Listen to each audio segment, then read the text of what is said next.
I never imagined I'd be sharing this story with you. My name is Margaret, and I'm 40 years old.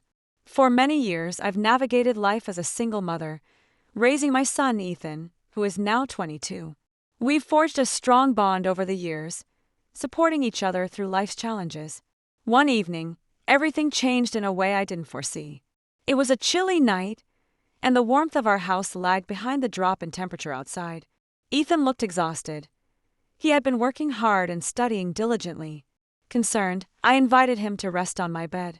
I covered him with a thick blanket, hoping to provide some comfort. As I settled in next to him, I felt the familiar pull of maternal instinct and thought nothing of it when he shifted closer to me.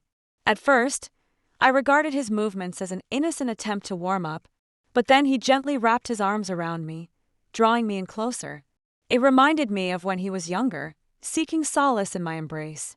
I hesitated, surprised by the intimacy of the moment, yet I chose to remain still, thinking he simply needed the comfort of proximity. The quietness enveloped us, and I could hear the rhythm of my own heartbeat as I lay there, aware of Ethan's steady breathing. A tranquil atmosphere settled in the room, although it felt slightly unorthodox. I held my ground, reminding myself that as a mother, it was my role to provide warmth and comfort, and for a moment, everything felt normal. But the air grew thick with a tension I couldn't quite place. Refocusing my thoughts, I recalled how I'd always been there to support him. Yet as Ethan shifted under the blanket again, I felt his arm tighten around me. It caused my heart to race, a mixture of unease and lingering affection washing over me. Part of me urged to pull away, while another part remained firmly in place, captivated by the closeness we had shared. Then, an unexpected sensation disrupted the stillness. Something firm pressed against my side under the blanket. My pulse quickened as I struggled to maintain composure. I reminded myself that he was my son, and perhaps he didn't even realize the implications of our situation. Still, that warmth between us was undeniable, and I felt the weight of the moment settle heavily on my shoulders. I wanted to speak, to break the silence that enveloped us, but the words failed me. Instead, I felt trapped in that instant, grappling with the emotions that churned within me. The awkwardness hung thick in the air, and as I lay there beside him, uncertainty gripped my heart. I had always been his protector, but for the first time, I questioned the boundaries that separated us. I was feeling a mix of emotions when Ethan shifted, lifting his head to look at me. His eyes held a softness I hadn't noticed before, a look that both comforted and unsettled me. He didn't speak, but his gaze seemed to silently ask if everything was okay. I attempted a smile, hoping to ease the tension, but it only deepened the silence. Ethan's hand remained on my arm, warm and steady, and I could feel his fingertips moving gently, almost instinctively. Each touch stirred something within me that I couldn't ignore. I tried to steady my breathing, not wanting him to perceive how rapidly my heart raced. It was a small gesture, yet it carried a weight that left me conflicted. I focused on the strange connection between us, telling myself it was merely a mother comforting her son. But with him so close, I couldn't help but feel the deeper emotions rising to the surface. Confusion mingled with comfort as an unexpected warmth enveloped me. Ethan appeared oblivious to my inner turmoil, simply remaining there, his hand providing a soothing presence as he relaxed, his eyes closing as if he were about to fall asleep. But then his hand shifted, sliding slowly up my arm, sending a shiver through me. He opened his eyes, our gazes locking, as if silently questioning whether this was okay. Did he sense the same strange pull I felt? I whispered his name, the word escaping my lips with difficulty. Part of me wanted to withdraw, to halt everything, but the tension between us was too potent, like a quiet storm waiting to burst. The air was thick with unvoiced thoughts, emotions we shared but couldn't articulate. Almost instinctively, he leaned in closer. My heart raced, my mind spun, yet I couldn't bring myself to pull back. I was caught between my role as his mother and the unfamiliar feelings that surfaced as he approached. The world around us faded, narrowing my focus to his warmth and the steady rhythm of his heart, which I could almost hear. In that moment, I closed my eyes, savoring the sensation of being suspended in time with him. I knew I should pull away, but when he gently tucked a stray strand of hair behind my ear, a simple act of tenderness that made my heart ache, I found it impossible to break the connection. I opened my eyes to find him gazing at me with profound trust and softness.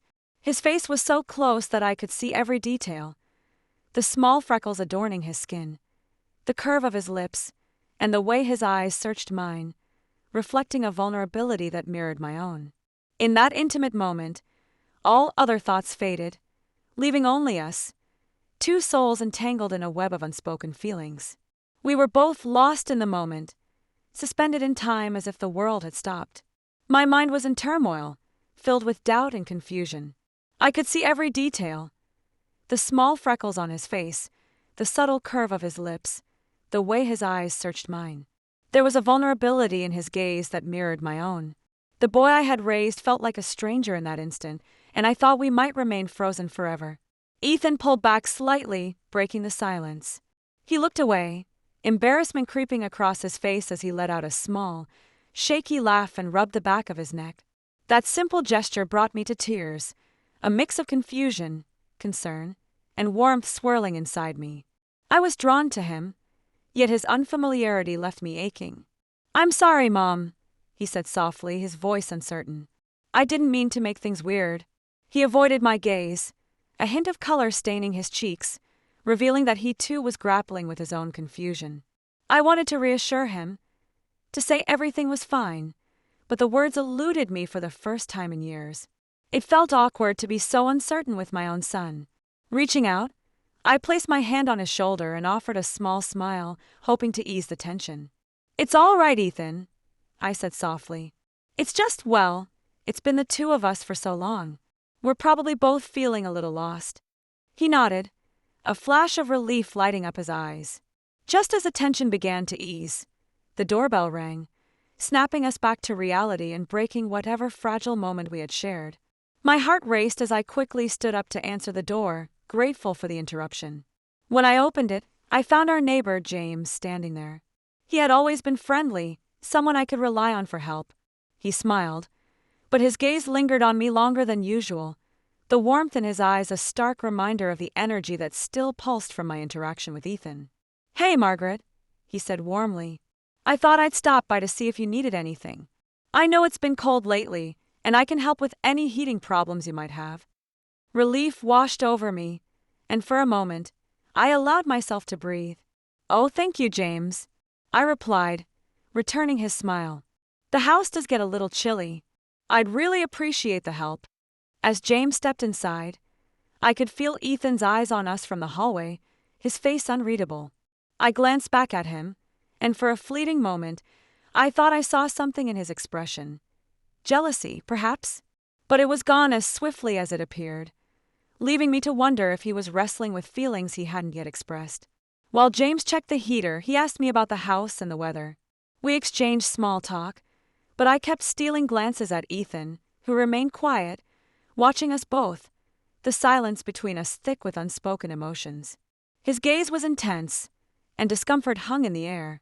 I felt a tightness in my chest as I grappled with the tension that filled the room. Ethan and I were together, yet it felt as if a chasm lay between us. I wanted to diffuse the situation with James, but was acutely aware of Ethan's presence. After a few moments, James turned to me, his warm smile offering a brief respite. "Everything looks good here, Margaret. Just call me if you need anything else." I thanked him as he left, only to find Ethan's intense gaze still fixed on me, making the air thick with unsaid words. James's departure only heightened the tension between Ethan and me. I closed the door and turned to face him, arms crossed and wearing a serious expression. "Are you okay, Ethan?" I ventured, hoping to unlock the thoughts swirling in his mind. He shrugged, avoiding my gaze. "Yeah, I'm fine. Just didn't expect James to stop by." The uncertainty between us felt stifling, so I retreated to my room and sat on the edge of the bed, replaying the moments that had just unfolded. I stared at the closed door, an ache blossoming in my chest. Thoughts swirled. The closeness we once shared, his penetrating gaze when James was present, and the unspoken tension threatening to burst forth. I knew I couldn't ignore it forever, yet uncertainty lingered. Just then, a soft knock at my door sent my heart racing. Was it Ethan returning? "Come in," I called, striving for a steady voice. Ethan stepped inside, his expression inscrutable as he approached and sat beside me. The silence between us felt heavy with the weight of unsaid feelings. "Mom," he finally broke the silence, his voice barely above a whisper. "I don't know what's going on. I'm sorry if I made things weird earlier. His words drifted off, lost in the struggle to articulate his feelings. I placed my hand on his and squeezed gently. "It's okay, Ethan. We're both feeling a bit lost right now. It's just been the two of us for so long, and that can be confusing." He nodded slowly, gaze dropping to his hands before meeting my eyes again, revealing emotions I couldn't fully decipher. "I didn't know what to say either," I admitted softly. "My heart aches with that uncertainty." For a moment, I considered embracing him, wanting to reassure him that everything would be fine. Yet I hesitated, unsure if that was what he truly needed. Finally, I took a deep breath, wanting to bridge the gap between us with understanding. "Maybe we just need to take a step back and think about everything," I said gently. "It's okay to feel close, but we can also allow ourselves some space to process it all." After a moment, he nodded, and to my surprise, leaned his head on my shoulder, reminiscent of when he was younger. It was both comforting and a little strange, yet I felt my heart soften. I wrapped my arm around him, holding him close for the first time in ages. Perhaps, in this moment, we didn't need all the answers, just the quiet assurance of being together. We could figure things out one step at a time. As we sat there holding each other, a sense of calm and quiet hope enveloped us. No matter what obstacles lay ahead, we would find our way through this together. We stayed in that embrace for a while, a comforting yet strange reminder of how it used to be when he was little. My heart softened, and for the first time in a long while, I put my arm around him, holding him close. It seemed that we didn't need all the answers right away. Just being together made the confusion between us begin to fade, even if I knew it wouldn't erase everything. After a moment, Ethan lifted his head and looked at me, his expression serious. "Mom, I don't know what to do with these feelings. I don't want to make things harder for us, but I can't ignore it either." His words hung in the air, heavy with the unspoken anxieties we both dreaded facing. I felt butterflies in my stomach, my mind racing as I searched for the right thing to say. But before I could respond, there was a knock at the door. Startled, we exchanged quick glances, both sensing the urgency behind that knock. It felt as though whoever stood on the other side could sense the tension brewing within the room. I got up and walked quickly to the door, my heart pounding as I opened it. James stood there, concern etched on his face. "Margaret, sorry to bother you. I thought I'd check if everything was okay. You seemed a bit off earlier." I glanced back at Ethan, who observed us with a guarded expression. "Thanks, James, but we're fine. Just having a quiet evening," I replied, striving for steadiness in my voice. James studied me for a moment before glancing over at Ethan. "All right, but remember I'm just next door if you need anything." Once James left, I closed the door and turned back to find Ethan still standing there, his gaze intense. He walked toward me slowly, the air thick with unspoken words. Just as he reached me, he stopped, his expression shifting as if he were wrestling with himself. "Mom," he said quietly, his voice trembling, "maybe we shouldn't push this." I nodded slowly, my heart aching with the confusion mirrored in his eyes. "You're right, Ethan. We both need to think about everything. Let's not rush this."